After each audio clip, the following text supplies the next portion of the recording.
Wrestling Federation, Daniel Igali, has called on the federal government to be very sincere in sports development. This is serious. Yes, definitely. As to be very, very sincere in sports development. Daniel Igali, of course, was talking and taking a look at what happened at the National Youth Games. We should be more particular about grassroots development. That is where it is. He made emphasis of, measuring more on grassroots, sports developments, not only in football, but in athletics and as well as other sports as well. These are the only way. This is the only way we can be able to improve, when it has to do with sport. Take a look at countries like China. Take a look at countries like the United States of America.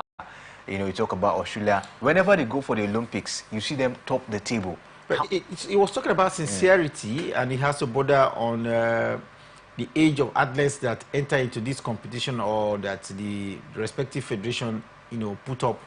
Because there have been a lot of age cheats, we talked about it even in the youth games.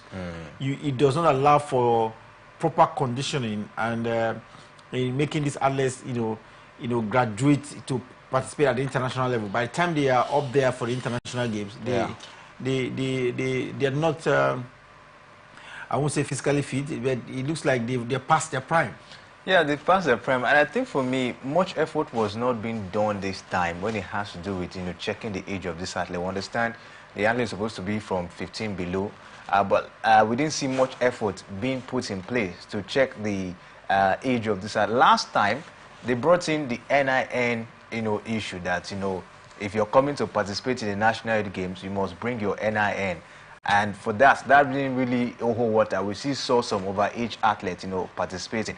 And I think for me, it's then left for the sport ministry, based on what Igali is saying, to be able to devise a means in trying to make sure that, athletes who compete in the National Youth Games, compete fairly, not, that you are above 15 and thereabout and you're competing. And this sometimes, some states, they take away the contest of the National Youth Games and try to do whatever they want to make sure they win medal. The aim of this national youth game is not just amassing medals, it's sporting talent. And I think that's what Daniel Igali is trying to say at this point in time. It's not about winning medal, but how many talents have been able to, nurture or maybe sports in this particular national youth game. Because at the end of the day, when you bring in overage athlete, maybe the person, because of the strengths and every other thing, and the person performs very well, what are the measures for you to see how to make sure you improve that person? So I think for me, what Daniel Igali is saying at this point in time is very, very key to sport development down here in Nigeria. Catch them young, that's the key, and see how to improve them. Talking about catching them young at the National Youth Games, the Wrestling Federation, under the leadership of Daniel Igali, has spotted 6 wrestlers from the National Youth Games, and we understand they have been invited to join the national camp in Bayelsa State for intensive training and nutrition. Of course, you know that for wrestling, nutrition is very key, and with 6 talents spotted at the National Youth Game just concluded in Asaba, we hope these 6 will, at least be the next set of wrestlers that will represent Nigeria at continental and, of course, international meets. So we'll take a break now. When we return from the break, we'll look at more exciting stories coming from the world of sports. Boxing is ahead. This weekend promises to be thrilling because Daniel Debu and Anthony Joshua will struggle for the international boxing heavyweight title.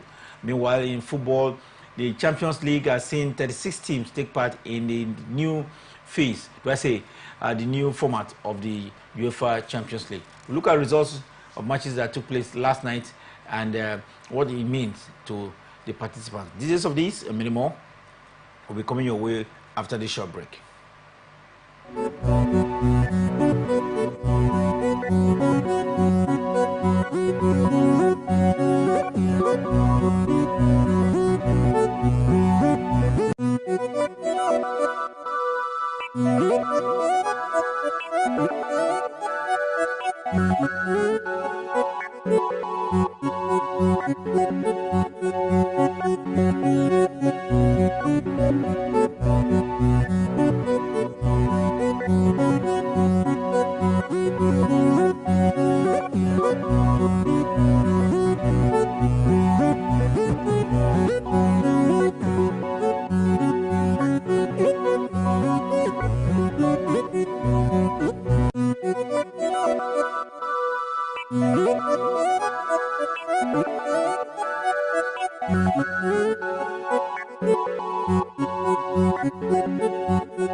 Welcome back. It's Sports Talk here on Atlantic Television Network. On this edition of the program, we've told you how the 8th Youth Games, National Youth Games, has been concluded in Asaba yesterday with the host state, Team Nigeria, winning the first position. The second place position went the way of Lagos State, while Edo came third. 35 states on the whole were on the medal table, while the only absent state, Rivers, didn't get any medal, and that of course.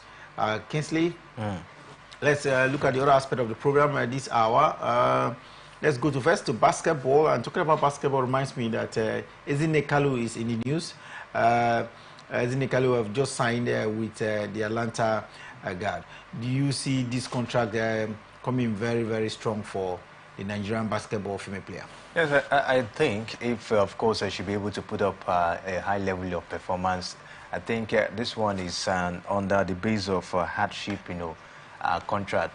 This is a window where, some teams are allowed to, of course, get a player due to, having much injured players, of course, in their team. And they saw the fact that Ezinne Kalu, of course, will be a very good, replacement now at this point in time. And that's why, of course, she's been given this particular opportunity. It will last for a period of 7 days, and if she has a very impressive performance, she stands a chance of being signed on a permanent base, by the Atalanta team. And I think for me, it's a good one. Taking a look at her level of performance in the just concluded Paris Olympic game, where she was able to help the D Tigers get to the quarterfinal for the Olympic. I think that performance has really helped her to get this opportunity. We'll just hope she'll be able to put up her best in the next 7 days and see if she can be signed permanently for the Atalanta side. Ezinne Kalu, a prominent member of the Tigers team. Of course, remember they were in Paris just a few weeks ago, and of course, did take Nigeria to a very enviable height at the just concluded Paris Olympic Games. Wish her the very best in these 7 days, and I hope that if she can get fit properly, I'm sure she will be she'll be signed for much longer, not just for a period of 7 days, like Kingsley did allude there. He has this contract is what they call the hardship contract, occasioned by injury to the team. So the Dream Atlanta side, let's hope that Ezine will go past just 7 days of contract. From basketball now, let's go to boxing. And this weekend at the Wembley Stadium in London, Kingsley, 96,000 boxing fans will be inside there with a lot of television follow-up as well. Billions around the world watching this one. In the early hours of Saturday, we should see Daniel Debut, the present holder of the International Boxing Federation heavyweight title belt, having been vacated by Alexander Usyk a few months ago, will be up against Nigerian British Anthony Joshua in a fight for the International Boxing Federation belt, heavyweight belt. Will Anthony Joshua be 3 times boxing champion after this encounter, or it will be Daniel Debut that will try to legitimize himself as an International Boxing Federation heavyweight champion? Yeah, for me, dicey but not too dicey, Mr. Siri. I think Anthony Joshua has what it takes, to take down Daniel Dubois. When you take a look at his recent form, having won about 4 fights, getting down to this one, you will see he still has that form, he still has that agility, he still has that mentality of a champion, of course, in him. And it feels, and taking a look at it, Daniel Dubois, if you ask me, no match, to Anthony Joshua when it has to do with boxing pedigree and how much they have achieved, so far. Of course, Daniel Dubois coming to this one is an underdog, and I feel Joshua, of course, has what it takes to be able to, put up a very impressive performance so far for Joshua. Having put up about I think 24 fight, losing 3, 1 to he lost twice, to Usyk, and lost once, of course, to Luis Andres Jr. I think for me, the man has gotten back himself, and he's been able to, of course, to see how to put things through. So for me, I think Joshua has what it takes. I don't see anything, stopping him from taking up this particular one. Another time for him, of course, to get a belt after losing his belt to Alexander Usyk. So it's going to be an impressive one, and I don't see Anthony Joshua losing this weekend. Major incident a few hours ago, we saw a situation where there was a slam on the table between these 2 boxers. Yeah, of course. It's been loggerhead. It's, of course, it's been a huge fight even before they get to the ring. From what we're seeing, I think Daniel Dubois has really been talking tough. He said, the other day, he said he's going to make Joshua quit boxing. And I asked myself, how is this going to be possible? So both boxers have been talking tough, especially Daniel Dubois. And for me, I think it's not just about the talk. We should be able to see what they'll be able to do in the ring. The ring is where they will do the real talk. It's not about what they've been doing at this point in time. And I think Daniel Dubois should just take it lightly and see what he will be able to do this weekend. Because for me, I'm not seeing any room. I'm not seeing any opportunity for him, taking down Anthony Joshua. Yes, if you take a look at his career so far, the man has been a little bit impressive. About 19 wins for him. Just 2 losses. Gotten about 18 wins, through knockout. So you see, he's of course a boxer that is actually coming up the limelight, and I think for me, he has what it takes. Nobody says. I don't think there's any room, or a say that underdogs cannot actually put up, upset. So for me, I think he can put up that upset, but in this encounter against Anthony Joshua, I don't think it's going to be that easy. We've seen the form of Joshua, especially in the last fight against Francis Ngannou. Yes, we understand Ngannou is not really a good boxer, just coming up from the UFC and down to boxing. Joshua was able to take him down, I think, in the 3rd round of that one. That's to tell you how improved Joshua has been in his tactics and his punching power. So I think for me, Daniel Dubois should be very, very careful heading down to this one, because it might not be business as usual for him this time around. No business as usual for Daniel Dubois. He's coming up against a very strong opponent, one who have been 2 times world champion in the past, wanting to be a 3rd-time champion. And the bigger picture is Alexander Usyk, who gets to meet Alexander Usyk. Anthony Joshua wants to clear the way with the 5th win and then be ready to stake everything against the world champion in the heavyweight category. He says he is a better boxer, but let's see in the days ahead. But from what we saw a few hours ago between these two, they refuse to engage themselves, and let's hope that when they get to the ring, there will be no hiding place for either boxers. That match comes up tomorrow, and we'll see early hours of Sunday morning. We should have results in that one. Our focus maybe at the weekend on the Sports Extraordinary should be looking at some of what to expect in that fight as well. Enough for boxing now. Let's go to tennis. And Emmanuel Economy, we understand, has moved through to the quarterfinals of the Korea Open by beating China's number 39, Yo Yun Han, in straight sets. Kinsley, Emmanuel Economy, this is a WTA event of 250, 500. She looks good on it, but then what can we say? I think for me, it's a good one so far for Emma Raducanu. It's been a long time or so I go to the quarterfinal of a tournament like this, and you will see a little bit of improvement, but can she maintain this? Can she sustain this performance? Not putting up such a level of performance, and at the end of the day, we don't see her continue, at this momentum. That's been the big question for Emma Raducanu. Inconsistency has been our problem. She's currently ranked 70th now in the WTA ranking. Not the kind of position you expect Emma Raducanu to be after putting up a very impressive performance in the 2021 US Open. We expected her to build on that performance, but issues around her, parting with her coach, injury worries and all of that, and her not being consistent in her game has actually dropped her in terms of performance. But coming down to the quarterfinals of this one, I think for me, you will say a little bit of improvement, but my worry is, can she maintain this level of performance going forward? I think that's the big question at this point, for Emma Raducanu. We just hope that maybe she can go all the way to the final of this one. Emma Raducanu is expected to go all the way to the final of the Korean Open and maybe make some more points for herself, having been a flop at the major Grand Slams in the course of the year. Still in tennis, we understand Coco Gauff has parted ways with her coach. This is coming after the world number 6 has not had a very torrid time, just a good time at the Grand Slams. Yeah. Gilbert has been working with her for time now. Yeah, and he was the man that everyone helped her win the Grand Slam, the US Open. And due to what happened this year, she couldn't defend the title she won last time. And she was hosted out in the first round by Emma Navarro. It was a very disappointing performance and a disappointing outing for a defending champion, talking about Emma Raducanu at the US Open this year. And that's why, of course, she has parted ways with Gilbert. But for me, I think it's a very hasty approach. It doesn't mean because you couldn't do well, that's why you part ways with the coach. You should be able to give the coach time. If he has helped you all this while, so why just parting ways with him just because of the US Open that you couldn't defend? So I think for me, it looks like a hasty approach from Coco Gauff, but I think she knows what is good for her and her crew as well. So we'll just look forward to see what comes up for Coco Gauff. She's one player that everyone has been tipping, of course, to replicate the feat of Serena Williams, but she's not really lived up to that expectation over time.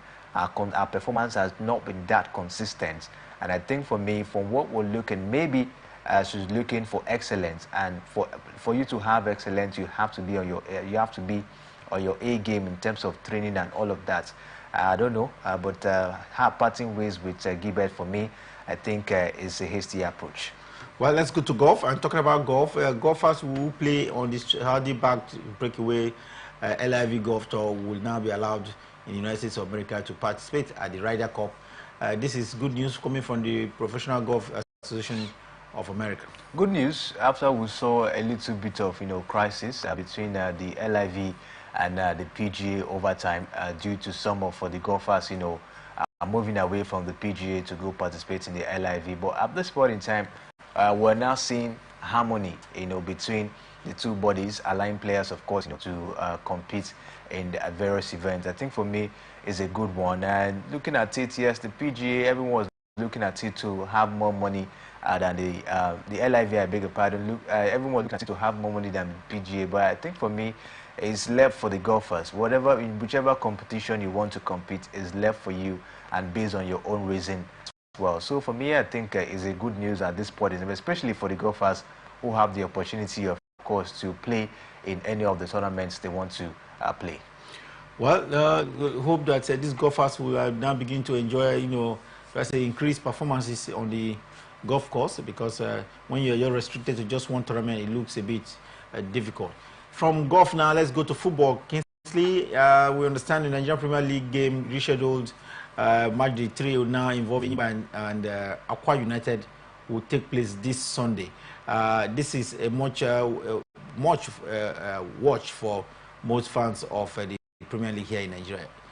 Yes, and for me, I think the rescheduling is something huge because Eimba, they have a continental engagement as well. So that game, of course, has to be rescheduled in order to, of course, make way for Eimba to see how to execute their continental game. But for me, I think this time the Nigerian Premier Football League Board should be very careful. We saw what happened last time, Rivers United, where they have about 9 outstanding games, and that, of course, extended the league, for some time. So for me, I think they should be able to see how to put the calendar right, especially for teams participating in the continent, so that we won't have issues. Whenever the league, of course, wants to end, seeing teams having outstanding games, it has a way of affecting performance and how the league is being run. When talking about the Nigerian Premier Football League, we understand they've issued a stern warning to clubs about the disruption of matches. This was a bit common last season, but this time around, they are saying that heavy penalties will be imposed on any club that causes disturbances during the games. We are just into week 3 of the Premier League here in Nigeria, and Chief Operating Officer of the league, Davison Wumi, is sounding very tough and sending strong warnings to the club sides. Yes, it should, because we saw what happened last time, especially clash between Eimba and Enugu Rangers. We saw how fans, of course, disrupted games. We also saw few as well, in Kano, where fans also disrupted some of the matches as well. So for me, I think this time around there should be severe punishment. We'll talk about, these teams being punished. Sometimes we hear heavy fine being slammed on them. At the end of the day, we don't hear if they actually pay those fines. But at this time, they should even go further in making sure they deduct points. Because when they go down to point deduction, I think the fans, of course, will understand what it takes and what the consequences will look like, for them, as well as, other things that they will suffer. So for me, I think this is coming timely so that the clubs will be able to put themselves in order this season. Talking about weekend fixtures in the CAF Champions League at the Gospel Private Stadium. Tofilante of Burkina Faso will be in town against Enyimba International in what promises to be thrill and the CAF Confederations Cup match. Let's stay away from that quickly, Kingsley. Something interesting here. The Champions League is entered into a new format of league phase. The 36 teams taking part in a league phase. And we've seen some interesting results. Last night, some matches were league. It was barren between Arsenal and the opponents last night. Yeah, a very intense encounter you see between Atalanta and Arsenal Football Club. And Arsenal, of course, travels is kind to see how they can salvage the points away from home. But wasn't that easy against a determined Atalanta side who also... Atalanta with a Nigerian player, Ademola Lookman. Ademola Lookman, had a little bit of an impressive acting, of course, yesterday, but couldn't, of course, get the goals or put the ball into the back of the net, which, of course, we know him for this time around. So it was really an intense encounter, and Arsenal, not having some of their key players as well, also were not that, fantastic in the night. But I think for me, the goalkeeper was fantastic. We saw him in multiple save in the aftermath of a penalty awarded to Atalanta. Yes, David Raya, had a very impressive performance last night, and I think also he saved Arsenal, because I think Arsenal would have, they would have gone back home without a point, in that encounter. And I think for me, was a good one, of course, from David Raya down there. And I think for me, Mikel Arteta made the right choice in trying to keep the man, of course, down there at the Arsenal Football Club. I'll look forward to see what Arsenal will be able to do when they come down to the Emirates for the second leg of the encounter. Bayern Leverkusen was the highest scorer last night. He scored 4 goals as the opponent from Holland, Feyenoord FC. Very impressive performance from Bayer Leverkusen, and this after coming down to the Champions League after some time, putting up a very impressive performance. And I think they are not relenting at all. Taking a look at their performance this season, they've been firing, and we're looking forward to see more as well, from Bayer Leverkusen. FC Monaco play at home beat FC Barcelona by 2-1. A very shocking result. This score, but somehow they couldn't find their way back into the counter. Some goalkeeping mistake, if you ask me, led to the team conceding goal.